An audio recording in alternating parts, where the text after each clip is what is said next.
जय श्री राम, जय श्री कृष्णा। दोस्तों, क्या आपने कभी सोचा है कि श्री कृष्ण ने राधा से विवाह क्यों नहीं किया? आखिर इस प्रेम कथा के पीछे कौन सा दिव्य रहस्य छिपा हुआ? प्रेम क्या है? सिर्फ एक एहसास या उससे कहीं ऊंचा कोई सत्य?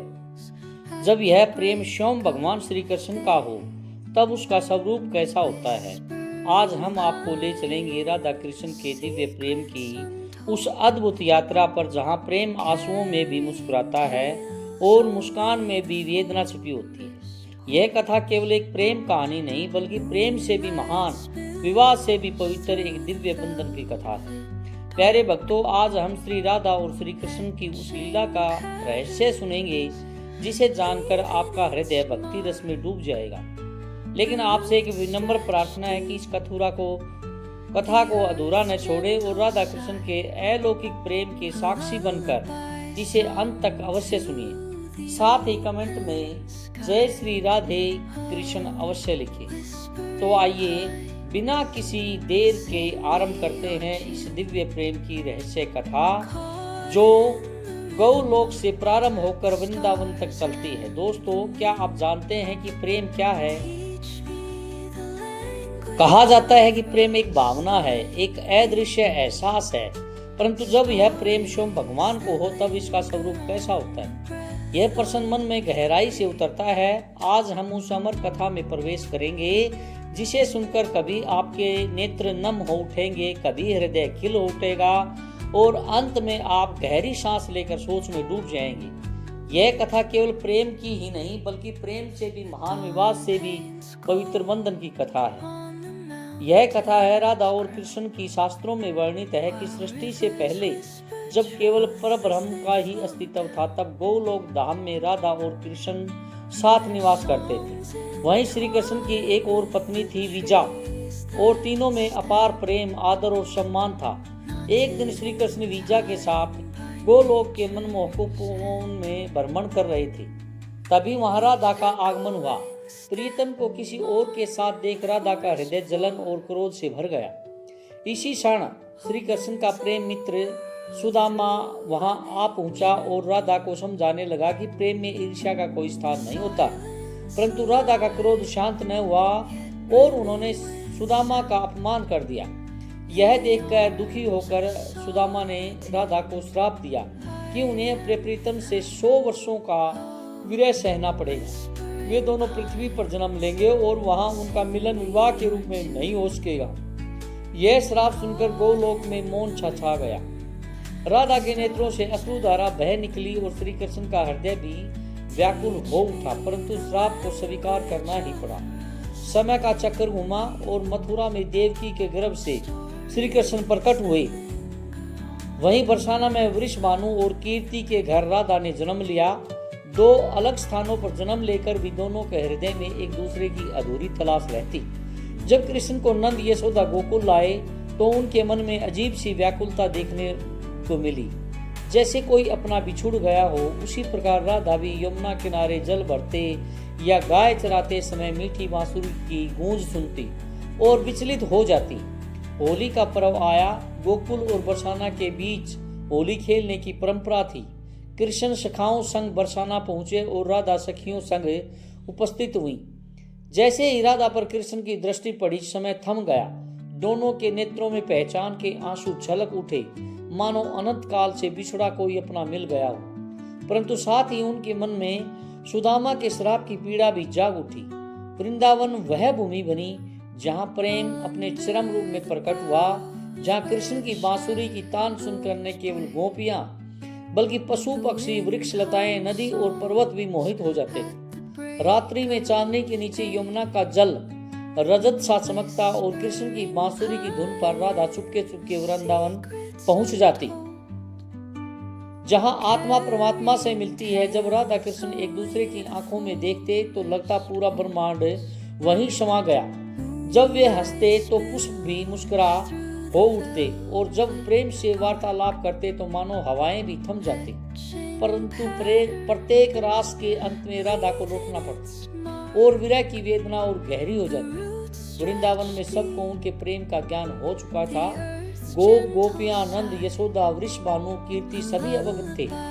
तभी एक दिन नंद बाबा ने गंभीर होकर कृष्ण से कहा, बेटा अब तुम्हारी आयु विवाह योग्य हो चुकी है, हमें तुम्हारे लिए उचित कन्या देखनी चाहिए। यह सुनकर कृष्ण ने कहा, पिताजी मेरे लिए राधा के अलावा कोई नहीं। परंतु यशोदा मैया ने समझाया, कन्हैया राधा का विवाह पहले ही अयान से तय हो चुका है, यह संभव नहीं। इस प्रकार बरसाना में भी वृषभानु ने राधा को समझाया, बेटी समाज के नियम हैं, तुम्हें उनका पालन करना होगा। राधा के नेत्रों से आंसू बह निकले और उन्होंने कहा, पिताजी कृष्ण मेरे प्राण हैं, वे मेरी आत्मा का हिस्सा हैं। परिस्थिति जब असहनीय हो गई तो नंद, यशोदा और वृषभानु, कीर्ति सब मिलकर कृष्ण को महान ज्योतिषी ऋषि गर्ग के पास ले गए। ऋषि गर्ग ने अपनी दिव्य दृष्टि से सब कुछ देख लिया और गंभीर स्वर में कहा, यह कोई साधारण बालक नहीं, यह स्वयं नारायण का अवतार है। फिर ऋषि गर्ग ने राधा की ओर देखा और कहा, यह कोई साधारण बालिका नहीं, यह स्वयं लक्ष्मी का अवतार है। यह सुनकर सबके चेहरे पर आश्चर्य के भाव आ गए। ऋषि गर्ग ने आगे कहा, राधा और कृष्ण का प्रेम सांसारिक प्रेम नहीं, यह दिव्य और आध्यात्मिक प्रेम है। इनका मिलन विवाह के बंधन में नहीं बल्कि आत्मा के स्तर पर हुआ है। नंद बाबा ने आश्चर्य से पूछा, तो क्या ये दोनों विवाह नहीं कर सकते?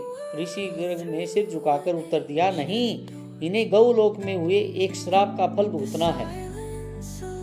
धरती पर इन्हें विरह झेलना है, परंतु यही विरह प्रेम की परम अवस्था को प्रकट करने की लीला बनेगा। वृषभानु ने चिंतित होकर पूछा, तो इनका भविष्य क्या होगा? ऋषि गर्ग ने उत्तर दिया, कृष्ण का कार्य धर्म की स्थापना है, उन्हें मथुरा जाना होगा, कंस का वध करना होगा और उनका विवाह रुक्मिणी से होगा। परंतु उनका विवाह प्रेम, उनका हृदय सदैव राधा के लिए ही धड़कता रहेगा। कीर्ति माता ने कहा, और राधा? ऋषि गर्ग ने कहा कि उनका विवाह अयान से होगा, परंतु उनका मन सदैव कृष्ण में ही स्थित रहेगा और यह प्रेम समय के साथ और गहरा होता जाएगा। यही कारण है कि जब इंद्र का घमंड दूर करने के लिए श्री कृष्ण ने अपनी छोटी उंगली पर गोवर्धन पर्वत 7 दिन और 7 रात उठाए रखा, तभी ब्रजवासी उस पर्वत के नीचे सुरक्षित थे और राधा उन्हीं की ओर निहारती रही। उन्हें एहसास हुआ कि उनका प्रियतम कोई साधारण मानव नहीं बल्कि स्वयं भगवान है। राधा ने धीरे से कहा, कान्हा अब मैं समझ गई हूँ, तुम्हारा कार्य बहुत बड़ा है, तुम्हें संसार की रक्षा करनी है। कृष्ण की आंखें भर आई और उन्होंने कहा, राधे मेरा सबसे बड़ा दुख यही है कि मैं तुमसे विवाह नहीं कर सकता, पर यह जान लो कि मैं तुम्हारे बिना अधूरा हूँ। राधा के बिना कृष्ण का कोई अस्तित्व नहीं। राधा मुस्कुराई और बोली, कान्हा प्रेम केवल विवाह में नहीं बंधता, हमारा प्रेम आत्मा का है, यह इससे कहीं महान है। परंतु वह दिन भी आ गया जिसका भय सबके मन में था। क्रूर श्री कृष्ण को मथुरा ले जाने आए।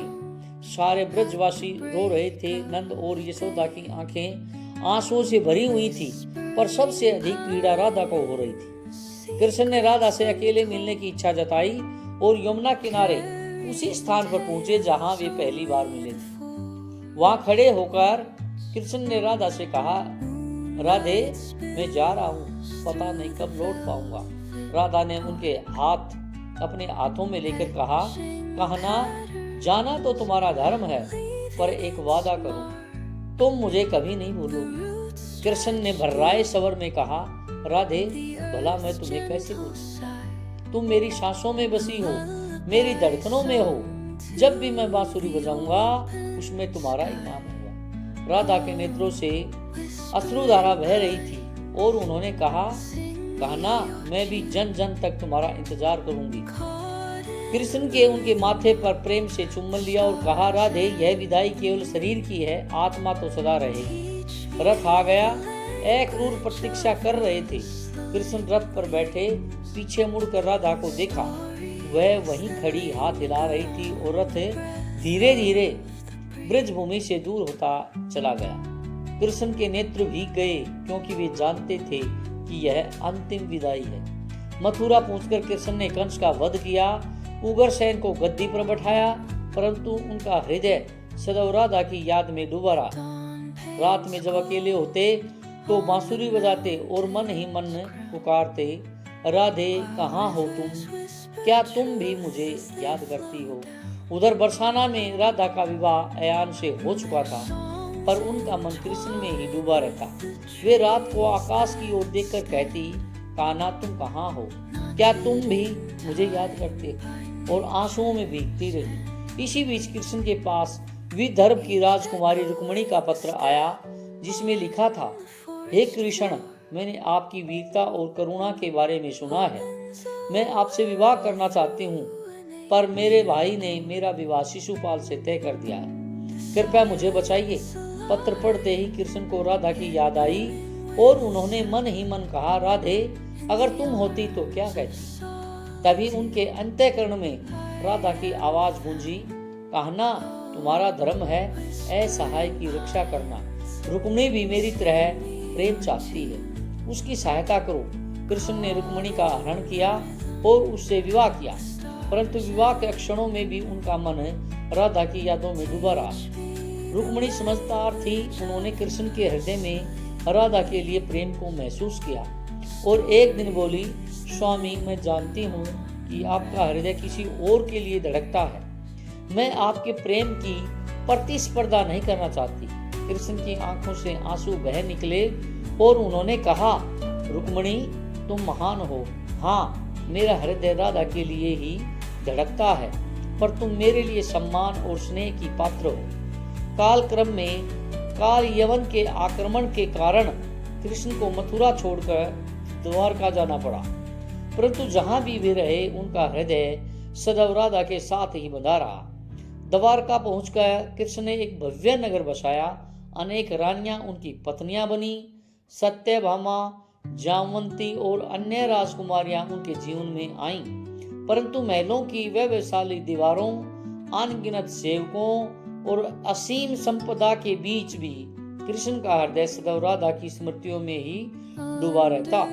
रात्रि के निस्तब्ध क्षणों में जब वे सो जाते, तब वे समुद्र तट पर जाकर बांसुरी बजाते और भाव विभोर होकर कहते, राधे यहाँ सब कुछ है, धन, वैभव, रानियां, लेकिन तुम्हारे बिना यह सब शून्य है। तुम्हारे बिना मैं अधूरा हूँ। द्वारका की रानियां कृष्ण के इस वेदना को समझती थी। वे जानती थी कि कृष्ण का सच्चा और शाश्वत प्रेम केवल राधा से है, इसलिए कभी उन्होंने इसकी शिकायत नहीं की। समय बीता और जब कुरुक्षेत्र के रण क्षेत्र में अर्जुन ने शस्त्र रख दिए और युद्ध से विमुख होना चाहा, तब कृष्ण ने उसे धर्म का उपदेश देने का निश्चय किया।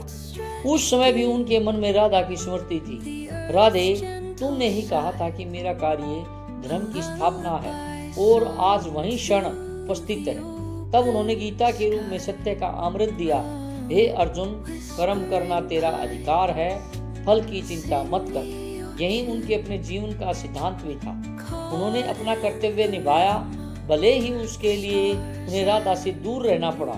युद्ध के बीच एक रात जब वे एकांत में बैठे थे तो लगा मानो राधा स्वयं आकर उनके पास बैठ गई। कहना, तुम्हारा यह कार्य धर्म के लिए है, मैं सदा तुम्हारे साथ हूँ। कृष्ण की आंखों से आंसुओं की धारा बह निकली और वे पुकार उठे, राधे क्या तुम सच में आई हो या यह मेरा भ्रम है। तब मधुर स्वर गूंजा, कहना, प्रेम कभी भ्रम नहीं होता, मैं तुम्हारे दिल में हूँ, तुम्हारी हर सांस में हूँ। युद्ध समाप्त हुआ, पर एक दिन कृष्ण का हृदय अत्यंत व्याकुल हुआ और उन्होंने निश्चय किया कि वे एक बार फिर वृंदावन जाकर राधा से मिले। गुप्त रूप से वे द्वारका से निकले और जब ब्रज भूमि पहुंचे तो सब कुछ बदला हुआ था। गली, यमुना किनारा, घर द्वार सब बूढ़ा और जर्जर हो चुका था। उन्होंने एक वृद्ध गोपी से पूछा, माता राधा कहाँ है? वृद्ध गोपी ने पहचान लिया और अश्रुपूर्ण नेत्रों से कहा, कन्हैया, राधा अब इस लोक में नहीं है। वह तुम्हारा इंतजार करते करते यमुना किनारे प्राण त्याग चुकी हैं। उसके अंतिम शब्द थे, कान्हा मैं आ रही हूँ। यह सुनकर कृष्ण का हृदय चीर गया। वे यमुना के उसी किनारे बैठ गए जहाँ राधा ने प्राण त्यागी थी और रात भर अश्रुधारा बहाते रहे। आधी रात को अचानक दिव्य प्रकाश फैला और एक मधुर स्वर गूंजा। कृष्ण ने नेत्र उठाए तो देखा राधा उनके सम्मुख खड़ी थी, किंतु यह राधा दिव्य आभा से ओतप्रोत अलौकिक स्वरूप में थी। कृष्ण की आवाज भर्रा गई, राधे सचमुच तुम हो? राधा ने मुस्कुराकर कहा, हाँ कान्हा, मैं ही हूँ। मैं तुम्हारा इंतजार कर रही थी पर शरीर नश्वर था, उसे त्याग कर मैं अपने मूल स्वरूप में लौट आई हूँ। अब मैं गौलोक में तुम्हारी प्रतीक्षा करूँगी। कृष्ण व्याकुल हो उठे, राधे मैं भी तुम्हारे साथ चलना चाहता हूँ। राधा ने गंभीर स्वर में कहा, नहीं कान्हा, अभी तुम्हारी लीला अधूरी है। तुम्हें यदुवंश का अंत देखना है। जब समय आएगा तब तुम भी गोलोक लौट आना। प्रेम में समय का कोई बंधन नहीं होता। धीरे धीरे राधा का दिव्य स्वरूप विलीन होने लगा और जाते जाते वह केवल यही वाक्य छोड़ गई, कान्हा याद रखना, राधा के बिना कृष्ण अधूरे हैं और कृष्ण के बिना राधा अधूरी है। हमारा प्रेम अनंत है, सनातन है। कृष्ण वहीं बैठे रहे, उनकी आंखों से अश्रुधारा बहती रही और समुद्र की लहरों की तरह उनके हृदय में राधा की अमर स्मृतियां उमड़ती घुमड़ती रही। कृष्ण ने हाथ बढ़ाया पर राधा धुंधली होती हुई से एक दिव्य आभा में विलीन हो गई। बस उनकी मधुर वाणी हवा में गूंजती रही, राधे कृष्ण। यदुवंश का अंत आ चुका था और कृष्ण जानते थे कि अब उनकी लीला पूर्ण होने का समय आ गया है। वन की छाया में शांत भाव से बैठकर वे ध्यान में लीन थे। राधा, अब मैं आ रहा हूँ, इंतजार खत्म। तभी व्याध जरासंध के तीर ने उनके पैर को वेध दिया। कृष्ण मुस्कुराए और बोले, कोई बात नहीं व्याध, तुमने तो केवल मेरी लीला पूर्ण करने में सहायता की। जैसे ही उन्होंने शरीर त्यागा, आकाश से दिव्य संगीत गूंज उठा, फूलों की वर्षा होने लगी और कृष्ण की आत्मा सीधे गोलोक पहुंची, जहां राधा उनका प्रतीक्षा करती हुई खड़ी थी। अनंत युगों का विरह समाप्त हुआ और दोनों एक दूसरे के आलिंगन में विलीन हो गए। अब आप सोच रहे होंगे कि श्री कृष्ण ने राधा से विवाह क्यों नहीं किया। इसका उत्तर बहुत गहरा है। पहला कांड था सुदामा का श्राप, जिसने तय कर दिया था कि धरती पर उनका विवाह संभव नहीं होगा। दूसरा कांड यह था कि समाज की मर्यादा, राधा का पहले ही विवाह निश्चित था और कृष्ण उन मर्यादाओं को तोड़ नहीं सकते थे। तीसरा सबसे बड़ा कांड था कृष्ण का देवी उद्देश्य, अधर्म का नाश और धर्म की स्थापना। इसके लिए उन्हें राजनीति विवाह करने पड़े। परंतु सबसे सच्चा कांड था कि राधा कृष्ण का प्रेम विवाह से भी ऊंचा था। विवाह शरीर का मिलन है, लेकिन राधा और कृष्ण का प्रेम आत्मा का मिलन था, शुद्ध, निष्कलंक, अनंत। यह कथा हमें सिखाती है कि सच्चा प्रेम स्वार्थ रहित होता है। प्रेम में त्याग होता है। राधा ने कभी विवाह की मांग नहीं की, बल्कि कृष्ण के धर्म कार्य का साथ दिया। कृष्ण ने भी अपने सुख को त्याग कर संसार के कल्याण के लिए धर्म का मार्ग चुना।